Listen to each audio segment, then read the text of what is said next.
another edition of Goth and a Jock, and another edition of watching Game of Thrones, and things are quite heating up, aren't they? What's wrong with that? It's a shit joke. It's a shit joke. Off with you. Anyway, that's beside the point. Like I say, things are heating up. There's a lot of build-up again, but at least we're getting somewhere with certain people, aren't we? Right, let's get straight into it then. Boom. So, mass spoilers, the Game of Thrones Season 6, Episode 4. Right then, so it opens with Jon at the wall again. I thought the way Jon left the last episode, I thought, he was going to be like miles away from the wall. I thought he'd be gone to the nearest settlement or whatever, but no, he was still there. Packing away, to be fair. Packing. just like Sir Davos as well, probably getting some mutton ready for the trip. But no, he was still at the wall, and then that family reunion, thankfully, he didn't miss Sansa Stark. She turned up just in time as he was about to get ready to leave, and I think there's love in the air at the wall, wouldn't you say? Oh my god. Between who now? Oh come on, the wildling and Brienne. Well, Brienne talking saying, fuck off, but I'm sure that wildling instantly saw Brienne just fell in love with a woman! Big woman! Oh my god. He's just... What an ugly fucking baby that'll be. Oh, who cares? It's fucking an ugly baby. Oh, we're doing it. Yeah, oh come on, tell me you just didn't fall instantly in love with Brienne. Me? No, that bloody wildling. Yeah, I think Tormund is in love, to be honest. I think he might be. I think Ed might be in love with Sansa as well. I think Jon might be in love with Sansa. It could be, Nah, Starks aren't Lannisters as well. They're not going to be fucking them. Yeah, but he's half Targaryen, isn't he? Good point. Didn't think that. No. Let's have a nice bath. I think she was ready. Shh. God, that just sends shivers up my spine in the wrong way. Ugh. Right, so jokes aside, Jon and Sansa, that they meet up. It's lovely because the Starks are reunited. The Stark reunion, everyone's been waiting for that, so that was True great. enough. It was a beautiful moment. And Sansa's like, listen, we need to take Winterfell back. We won't be safe until we take Winterfell. It's our home. But let's see what we can do. And Jon's like, I've had enough of fucking fighting. And it's like, fucking hell, Jon. Well, to be fair, he's been, abused by his adopted mother since fucking, he could walk. He got the Night's Watch. He was treated like shit. He took over. He was fucking assassinated. And come on, the guy needs a break. Oh, he has the chance to fight for something he believes in instead of what the Night's Watch believes in. Now he's like, oh, but he actually believed in the Night's Watch. That's the worst part. Oh, you don't believe in fucking retaking Winterfell then, does he? Well, no, he believed in the Night's Watch. He believed in the oath that he took. He's just been a bit of a shithouse before the inevitable comes and he starts fighting. That's all it is. All he needs to do is catch a boat to Meereen, go out with Tyrion for a couple of weeks, get some booze, get some horse, and then he'll be back to his old self again, right? But obviously that's not going to be the case now. We'll talk about but we both know he's going to end up fighting. We're both know he's going to become the hero. But for now, the show is just making you think otherwise for whatever fucking reason. It's a load of bollocks in my view.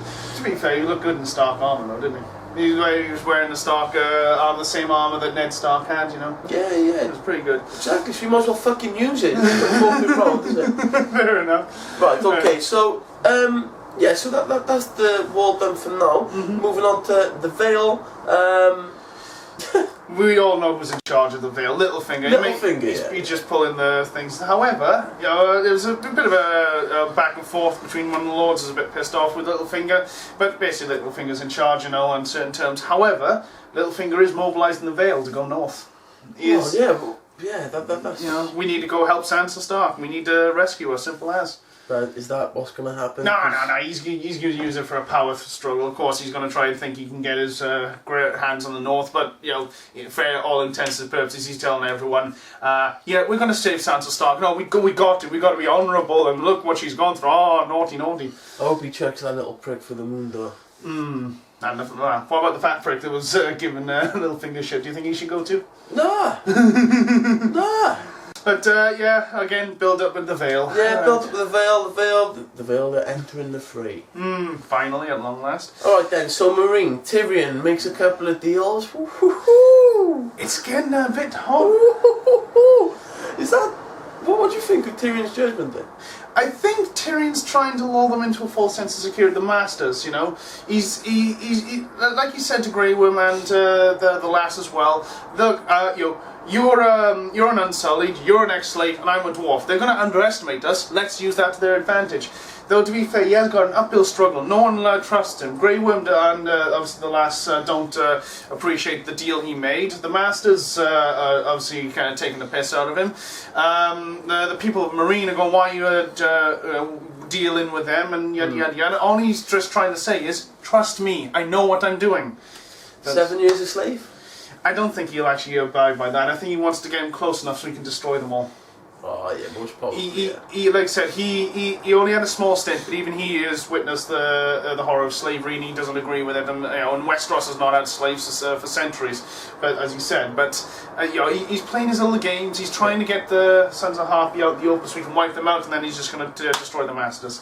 But I'll tell you one thing though. Do you know when he said, "Listen, like, we'll let you abolish slavery in 7 years as long as you lot stop funding the Sons of the Harpy." When they said we're not funding the Sons of the Harpy, I don't know why, but I believe him. I don't think so. I think they were just going, no, we're not, but we are, but we're not. But that's what Tyrion said, you know. Look, you're not funding the Sons of the Harpy, but you are. You can't stop them from doing what they're doing, but you are. You know, he's basically saying, don't bullshit. I know it. You know it. We're going to stop playing games. You're going to stop doing this. It's Dario. It's Dario. It's Dario. It's Dario. It's Dario, man. Well, if he was a traitor, he's not going to be anymore as well after what he saw, but we'll cover that in a moment. Yeah. Alright, yeah, so... well, yeah. Yeah, exactly. Yeah, we'll get to that. Right then, okay, so, back to the Dosh Kalin. Well, back, I say, we go to the Dosh Kalin where Khaleesi is, plotting her escape, or... Fucking plotting her escape, fuck that. That was just more setup, really, wasn't it, again? Jorio, or fucking Dorio, or Doritos, whatever you think. Jorio and Dario, they're having a bit of banter, winding each other up about Khaleesi. They both love her, basically. That's the gist, isn't it? I liked his knife. I really did like his knife. Dorio, you know, I'm sorry, it's a nice little knife, you know. But hey ho. But yeah, they sneak into the city after having a pissing contest with each other. They come across Khaleesi outside talking to one of the other. Was it Dothraki? Is that what Dosh Kalin, there we are. But what Khaleesi says, there's another way. Trust me, you're going to help me do what I need to do. King's Landing, again, shite. Shite. Marjorie and Loris, fucking hell, that drag, man. It is drag. It is getting to. So what did you learn? That they're, Marjorie, I think it's just showing that Marjorie's still got her head screwed on. She's playing the weak fool, but she's not the weak fool, you know, or the weak lady as well. But she's got more strength than we actually give her credit for, so she's not breaking. But obviously her brother is. But yeah, Marjorie's a badass. She knows what she's doing. Yeah. But then the Sparrow, what the fuck? Yeah, stories about his life. I think he's a fucking weirdo. He is. Telling him about his life, about how he was a merchant with shoes, and that's why he doesn't wear shoes anymore. Blah blah blah blah blah, and all that weird shit. Yawn. Indeed. Yeah, and then you got more Tommen and Cersei, which fuck no. I don't want to see that again. They've had their moment. Oh, fuck off, no. Where's the Mountain, for fuck's sake? The Mountain, what, he banged some guy's head against the wall, but it's only halfway through the season, that's what you've seen of him. If he's Franken Mountain, maybe that Maester needs to screw his bolts back on. I don't fucking know, but, you know, or maybe he needs to recharge or something. Fucking knows. I want to see him fucking cut through something. Well, as soon as Cersei sees in the trailers we all saw, I choose violence, I'm sure he's going to come out and he's just going to go slice, slice, slice, slice, slice. Or bash, bash, bash in his case. But you get the idea. But yeah, it is... Jamie, okay, Jamie's made a move, haven't he? He's made a move to... what are they going to do? They're going to rescue Marjorie, or are they just going to get her out without having to do the walk of shame like Cersei did? Yeah, I don't think Marjorie's going to do the walk of shame now. Was it the Tyrell army? As well as Jamie said, bring your army in, our army will stand down. Which is actually quite clever, really. If the Tyrells bleed themselves out fighting the Faith Militant, then the only army that's going to be left is the Lannister army, and then the Tyrells aren't going to be in any real position of power. So, That's probably when King's Landing get exciting next couple of episodes now. When the Tyrell army face off. It might be a three-way fight. You know, it might be I would say the Tyrells versus the Faith Militant, and then the Lannisters take out the Tyrells and the Faith Militant survivors. You know. And then there's Dawn as well. So. Yeah. To be fair, I expected Jaime to be a Dawn by now. This is like we haven't seen Dawn for a couple of episodes, and it's been it's really excited up, and then it's a case of. Right, now we're not seeing it for a few days. Where the fuck are you guys? At the moment, it's a little bit slow. It's a little bit slow. It's more building. We'll see how it unfolds, but this episode for me personally is probably, right, one of the worst episodes of Game of Thrones for me ever. I'm not saying I didn't like it. I like all Game of Thrones, but it was just one of those episodes. It was a bit underwhelming for me. But okay, moving on anyway. So we go to Pike. Oh fucking hell! Reek goes home. Finally.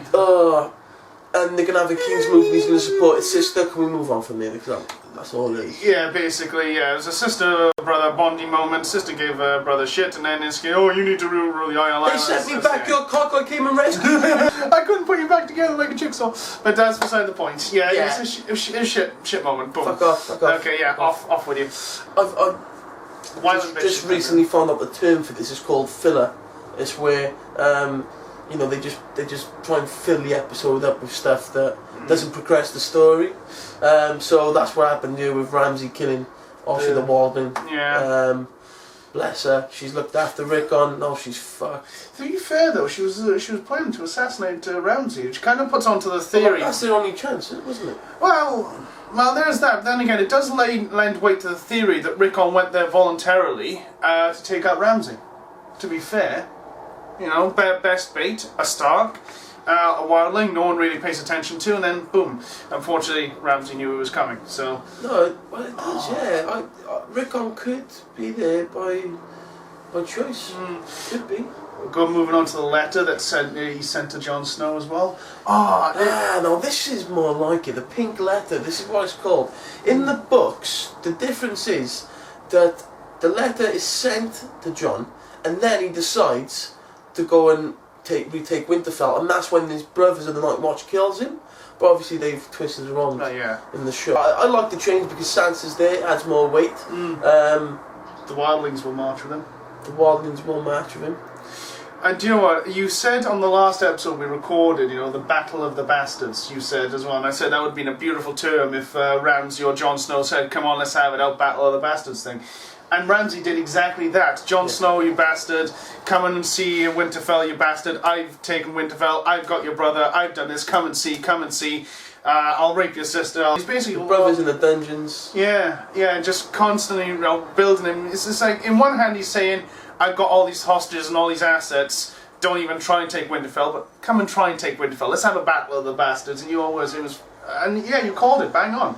Yeah. If you up to date with the books, it's, you probably would have called it anyway. But yeah, that was a really chilling letter. Really, this episode for me was a bit surreal. It was like Jon and Sansa. They plotted to retake Winterfell with each other. Yeah, exactly. Shit. And that letter they got was just fucking brilliant. They're proper grown up, they're ready. The Stark children are ready to retake their home. It's fucking beautiful. One thing I do like about Sansa, she turned around and said, I was a bit of a bitch at the start, wasn't I? I was a spoiled brat, and she was a spoiled brat, but she's grown from that. So I like that little family moment. I like that as well. I realise I was a bit of a dickhead. But, sorry, John. Sorry, bro. Give me an ale. Okay, now the final piece to the puzzle then. So, oh my god. I love that. I love this scene. I really thought... I was trying to have a kip whilst he was watching this, and I could just hear him just... Okay, it wasn't that. Ugh, you disgusting boy. But see, obviously... Probably, yeah. Definitely. Right, okay, here we go.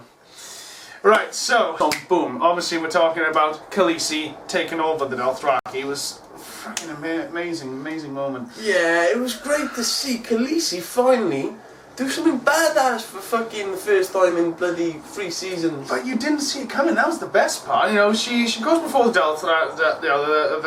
the Carls, should I say?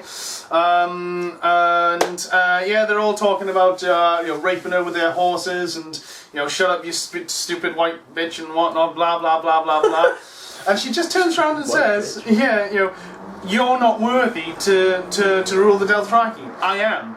You know, you're all wondering about what little villages to do, what little things, you know, where's me? I want to take over the bloody world, you know? And then they all basically tell her, you know, oh, fuck off, we're not going to, you know, we're all going to gang rape you, that's it. She goes, well, if you're not going to serve me, then you're going to die. And it was when she held that pot of fire, you knew something was coming. Yeah, brilliant. Well, Brilliant. I did not see that coming. No, I didn't see it coming.